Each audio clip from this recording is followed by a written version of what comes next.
Bismillahirrahmanirrahim. Assalamualaikum warahmatullahi wabarakatuh. Salam Wahania, salam sejahtera untuk kita semua. Alhamdulillah, teman, kali ini saya mau membahas tentang orang yang masuk dalam lingkaran kita. Dalam arti orang yang menghubungi kita. Dalam kata lain itu pembeli atau bukan. Ya, kalau kemarin sudah saya share tata cara orang berkomunikasi. Nah, sekarang tentunya sebagai peternak alias penjual, kita juga harus memahami siapa yang masuk ke kita, siapa yang menghubungi kita itu siapa. Benarkah dia pembeli? Ataukah dia rival kita? Ataukah dia cuma iseng saja? Nah, mungkin beberapa trik ini, beberapa hal yang saya sampaikan ini bisa jadi sedikit edukasi untuk teman-teman dalam memahami itu, karena tidak lain tidak bukan, sebagai peternak dan bisa menjual itu sangat banyak rivalnya ya. Bahkan banyak juga ya, banyak juga pengepul yang otaknya buruk itu nggak suka kepada kita ya. Sekali lagi, pengepul yang otaknya buruk ya, saya tidak mengatakan semua pengepul yang otaknya buruk, yang baik juga banyak, tapi yang buruk juga ada.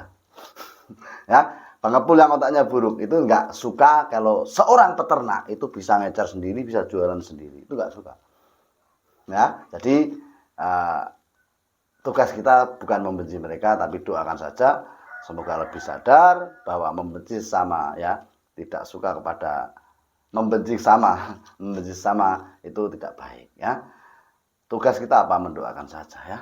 Karena kita diutus itu untuk berbuat baik sebisa mungkin kepada manusia ya. Apa saja? Ya, silahkan like, subscribe, nyalakan lonceng ya, untuk mendukung channel itu terus berkembang dan tentunya insya Allah bermanfaat. Amin. Karena subscribe Anda sangat berguna bagi saya, meskipun satu subscribe. Terima kasih. Yang pertama, biasanya ya, jadi ini bukan kepastian ya, biasanya orang yang bukan pembeli itu menanyakan semua produk yang ada ya. Misalnya Anda ternak, Mas, harga burung perkututnya berapa?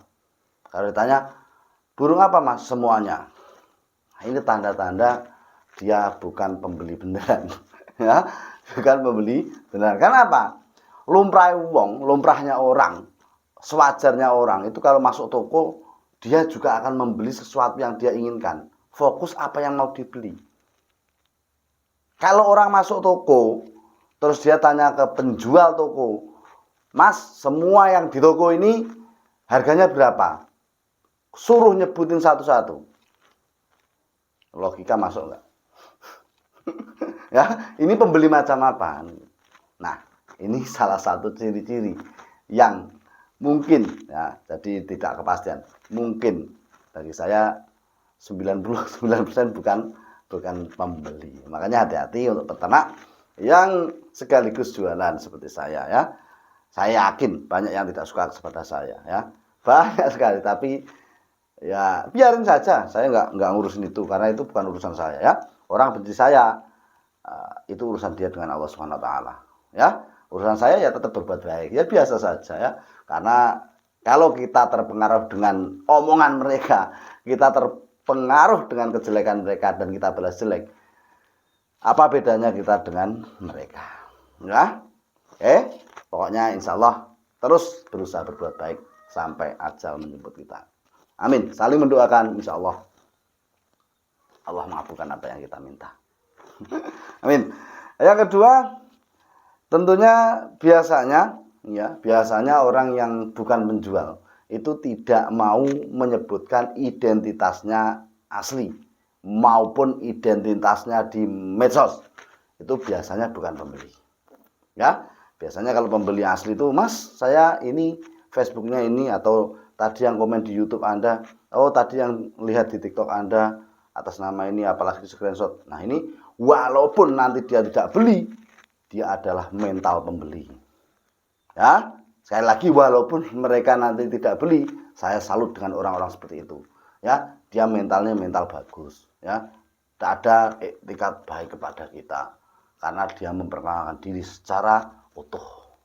Nah, nama saya ini Mas, di medsos namanya ini Mas, komen di YouTube Anda dengan email ini Mas. Nah, ini saya acungi jempol. Anda luar biasa. Saya kagum dengan orang-orang seperti itu. Ya. Karena orang seperti saya ini ya gimana Mas? Punya YouTube, kadang dicurhatin orang banyak. Sehari itu berapa orang. Kadang saya itu sampai blank. Sehingga maaf kalau ada teman-teman di jalan atau dimanapun ketemu dengan saya itu kadang kalau belum berkali-kali ataupun bertamu di rumah saya, cuma di medsos saja lihatnya di Facebook dan lain-lain. Saya itu sering lupa, ya sering lupa. Entah kenapa otak saya tidak seperti dulu lagi. Nah mungkin ya karena bawaan umur, kerjaan dan lain-lain. Makanya sekali lagi saya mohon maaf bila ketemu teman-teman di jalan, disapa saya kurang respon. Sebenarnya bukannya saya nggak kenal atau enggak aku anggap atau sombong enggak, karena memang saya tidak paham. Kalau Anda menyebutkan nama mungkin saya akan lebih respect ya. Sekali lagi itulah saya. Kalau di jalan itu memang agak pelupa dengan orang yang di medsos. Kalau teman-teman temu saya di jalan sapa saja, saya di Facebook namanya ini dan lain-lain, insya Allah saya lebih respect. Karena kalau saya itu mau nyapa beneran tuh di otak saya agak sedikit lemot mengingatnya takut salah orang ya. Mohon maaf yang sebesar-besarnya apabila kawan merasa saya itu sombong. Sekali lagi tidak ada niat untuk itu. Sombong itu untuk apa? Bodoh-bodoh orang tua ini. Ya, sama-sama makhluknya Allah Subhanahu wa taala, yang sombong itu apa? Semuanya titipan ya. Sekali lagi yang bukan penjual biasanya itu tidak memperkenalkan diri. Ditanya pun malah marah. Saya pernah teman. Itu ada orang tanya masalah burung, itu saya jawab itu malah maki-maki saya. Podo-podo wong Jawa ni tekoki rego malah anggap murah karuan. Jadi sama-sama orang Jawanya saja ditanya masalah burung saja kamu malah sombong, anggap dan lain-lain. Saya itu cuma tersenyum saja. Kok ada kehidupan seperti ini, Allah itu loh menciptakan orang kok neko-neko. Karena apa? Diciptakan dengan berbagai macam ini supaya roda kehidupan itu berjalan ya. Sama saja kita buat rumah ya. Kita buat rumah itu lantai di WC itu selamanya insya Allah tidak akan ditaruh sate di sana. Sekali lagi, lantai di WC kloset itu selamanya mungkin tidak akan ditaruhi sate di sana. Tapi WC tidak pernah protes. Nah, segitupun masalah di dunia ini, kebaikan dan keburukan itu memang berjalan seirama seperti itu. Ya, selama dunia ini masih ada, baik dan buruk itu tetap ada. Karena itu roda kehidupan, semua berjalan. Tugas kita apa? Bersyukur dan bersabar dengan apa yang dititahkan oleh Allah Subhanahu wa taala. Makanya saya sering berdoa, ya Allah kuatkanlah hati saya, berilah hati saya untuk terus bersyukur dan bersabar. Berilah kekuatan saya, keluarga saya, anak turun saya, anak cucu saya, anak turun, kekuatan hati untuk selalu bersyukur dan bersabar. Ya, sate tetap ditaruh di meja makan, di ruang tamu, tidak ditaruh di WC. Begitupun kehidupan, teman. Orang yang susah itu seperti halnya di WC. Ya, kalau Anda bersyukur dan bersyukur, insya Allah semuanya berjalan dengan baik-baik saja. Ya, wong itu wang sinawang. Ya, nggak ada yang hidup itu enak. Ya ketoke, tetapi kalau Anda melakukan menjalani yang Anda anggap enak itu belum tentu Anda mampu juga. Ya. Oke, yang terakhir ya paham ya. Jadi yang kedua ini orang itu tidak mau menyebutkan identitasnya secara detail. Itu biasanya bukan tipe pembeli. Walaupun akhirnya dia nanti pembeli, ya ini jarang-jarang sekali. Ya semuanya mungkin, nggak ada yang nggak mungkin. Ya saya bilang di sini bukan kepastian. Ini hanyalah pengalaman yang saya alami dan saya share di sini. Semoga saja teman-teman bisa buat bekal dalam menghadapi pembeli ataupun bukan pembeli yang selalu meneror kehidupan penjual seperti kita. Ya, yang terakhir. Emosi tidak stabil ketika terjadi percakapan. Nah, ini paling bisa menggambarkan dia itu rival kita atau tidak. Nah, ya, jadi saya itu sering ngobrol, saya itu bertransaksi, berkomunikasi bukan transaksi, berkomunikasi dengan orang baru itu hampir setiap hari, ya, dan ganti-ganti orang. Bahkan saya kadang juga paham orang ini sebenarnya cuma ngerjain saya. Orang ini cuma cari-cari info saja. Tapi ya kita harus tanggapi dengan baik. Ya, ya sebaik mungkin kita tanggapin. Kalau sudah mentok, mau apa lagi kan itu. Ya mau apa lagi? Ya sabar lagi kan itu. Jadi emosinya tidak stabil ketika kita ngomong dengan mereka ya. Intonasi percakapan itu tak ketara. Nah, jadi intonasi percakapan kita walaupun lewat HP, lewat WA, itu akan kelihatan ya, emosionalnya kelihatan. Ini benar-benar mau beli atau tidak, itu bisa Anda cek dengan kata-kata ya tadi, perkenalan diri dan lain-lain. Yang dicari itu apa?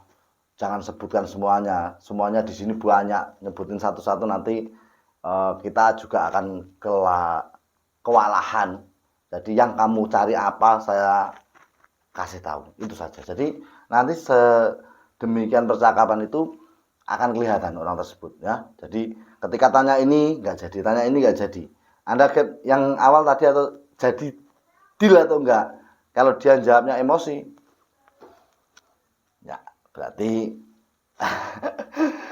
kurang lebih bukan itu tanda-tanda orang bukan pembeli. Lah syarat kita apa? Ya hentikan percakapan dengan intonasi yang baik. Ya, ya terserah Anda lah pakai istilah apa, masih repot lah. Intinya yang dicari nggak ada lah. Ataupun harganya Anda naikkan setinggi mungkin. Karena apa? Diteruskan cuma akan memperkeruh percakapan ya. Sedangkan kita komunikasi dengan orang itu intinya menyambung silaturahim. Saya sering sekali ngomong kepada orang, WA nggak harus beli, WA nggak harus beli, WA nggak harus beli. Ya, WA sekedar pertemanan, tanya-tanya nggak masalah. Cuma iktikat baik itu harus ada. Ya, niat baik itu pondasi awal, lainnya terserah. Ya, tambah teman dan lain-lain itu terserah. Intinya niatnya baik, awalnya ini harus baik. Sekian 3 cara ini, semoga bisa jadi edukasi teman-teman. Luwih tatak ngadepi orang-orang yang berniat jelek kepada kita. Salam ngutut sopai patut. Assalamualaikum warahmatullahi wabarakatuh. Semoga kita diberi kekuatan untuk terus bersyukur dan bersabar. Amin.